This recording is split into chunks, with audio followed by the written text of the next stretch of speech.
தேவனுக்கு மகிமை உண்டாவதாக. சங்கீதம் 38 அதிகாரம் 12 முதல். என் பிராணனை வாங்க தேடுகிறவர்கள் எனக்கு கண்ணிகளை வைக்கிறார்கள். எனக்கு பொல்லாங்கு தேடுகிறவர்கள் கேடானவர்களை பேசி நாள் முழுவதும் வஞ்சனைகளை யோசிக்கிறார்கள். நானோ செவிடனைப் போல கேளாதவனாகவும் ஊமையனைப் போல வாய் திறவாதவனாகவும் இருக்கிறேன். காது கேளாதவனும் தன் வாயில் மறு உத்தரவுகள் இல்லாதவனுமாய் இருக்கிற மனுஷனைப் போலானேன். கர்த்தாவே, உமக்கு காத்திருக்கிறேன். என் தேவனாகிய ஆண்டவரே, நீர் மறு உத்தரவு கொடுப்பீர்.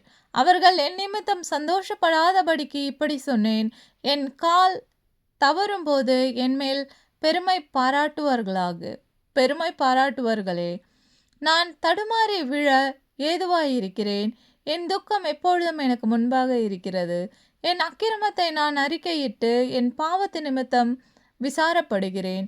என் சத்துருக்கள் வாழ்ந்து பலத்திருக்கிறார்கள். முகாந்திரமில்லாமல் என்னை பகைக்கிறவர்கள் பெருகியிருக்கிறார்கள். நான் நன்மையை பின்பற்றுகிறபடியால் நன்மைக்கு தீமை செய்கிறவர்கள் என்னை விரோதிக்கிறார்கள். கர்த்தாவே, என்னை கைவிடாதையும். என் தேவனே, எனக்கு தூரமாகாதையும். என் இரட்சிப்பாகிய ஆண்டவரே, எனக்கு சகாயம் செய்ய தீவிரையும். தேவனுடைய வாக்கியங்கள் நம்மை தேற்றுவதாக.